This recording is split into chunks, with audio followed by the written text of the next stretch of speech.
Girl, stop apologizing. Day 8. Oh, not verbally apologizing. My apologize was so much more hurtful because I didn't say I'm sorry with my words. I apologized with the way I lived my life. Every time I felt ashamed for taking a business trip. Every time I swallowed the lie of mommy guilt. Every time I dressed a certain way or spoke a certain way in order to be better received was an apology for who I really was, a lie of omission. And every single time I lied about who I was, I reinforced the belief in my own mind that there was something wrong with me. I honestly believed I was the only woman who felt this way. Then in 2015, I went to a conference that would change my life forever. I talked about it in detail in my last book, and I swear I won't be that author who just repeats all her old stories in the sequel. But the gist of that experience was we were doing some work on limiting beliefs and the lies that hold us back. I began to dig into my childhood and what I might have learned or accepted back then that was still affecting me today. Spoiler alert, most of the things you learned in childhood are still affecting you today. I was no exception. I grew up in a home with a traditional structure. Dad worked and Mom took care of the house, even when she also worked. Somehow I still found my way into being a proud feminist, which means in its totality that I believe men and women should be treated equally. I went into marriage believing my husband and I would equally share the load, but it was so easy to slip back into the structure I'd grown up with that told me what a woman should be like and how she should act and what her value was.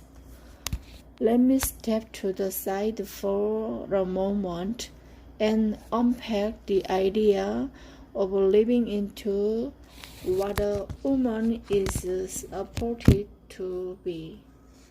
If I only get to give you one thought to chew on in this book, it would be this. Most of us have been raised with a massive disparity between the way women should be and the way men should be.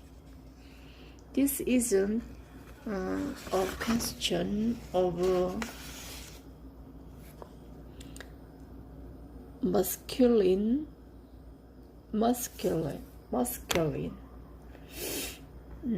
versus feminine. I'm typing this out right now while wearing full makeup with a contouring. This is a question of who little boys are raised to be versus who little girls are raised to be. Like I mentioned earlier, most women, regardless of where they grow up or what their cultural background is, have been taught essentially that to be a good woman is to be good for other people. The problem with this is that it means you are letting other people determine your worth. Is it any wonder half the women I know suffer from anxiety and depression, drowning underneath the wave of what other people think? We've been taught that we don't have any value without the good opinions of others. But I digress. I went to this conference and had a life-changing epiphany. I had been taught to play small, but I had been born with a heart that only dreamed big. That heart and all it encompassed had been built into me while I was still forming. My dreams weren't just a part of me, they were the core of who I was. They were a gift from God, and if my Creator endowed me with something, how could it be wrong? I dug deeper and realized that my desire for growth, the work, only really felt wrong when I started to worry what other people might think of it. Staying at home can be a beautiful personal choice and life calling, but it wasn't mine. It was what other people wanted for my life. It was culturally what we knew, but that didn't make it right for me. So I started to wonder what if what was right was truly believing in myself enough to be honest about my life. What if what was right was being proud of who I was made to be?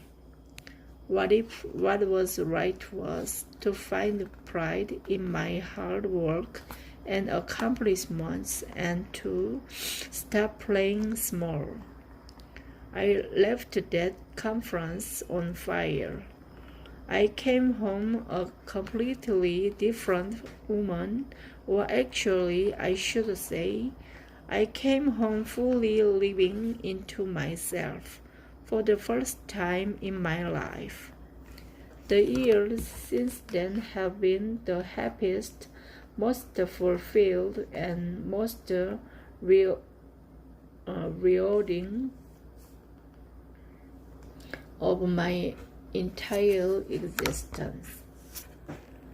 And they've also made me aware of something important. I didn't corner the market on feeling ashamed because I didn't fit into the mold of the other women around me.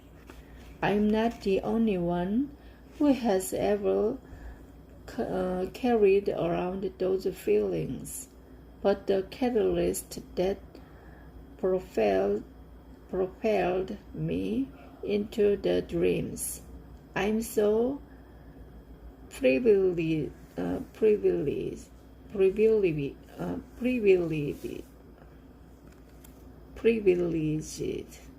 to be living today is that I accepted the challenge to actively get past those feelings and in doing so massively changed my life.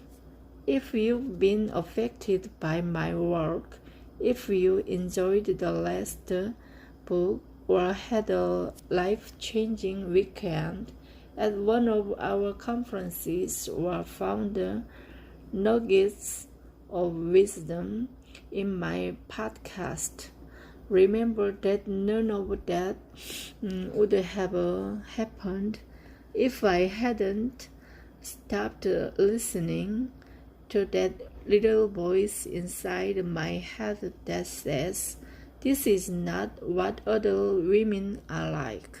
This is too bold, too weird, too obnoxious. Sit down. Be quiet."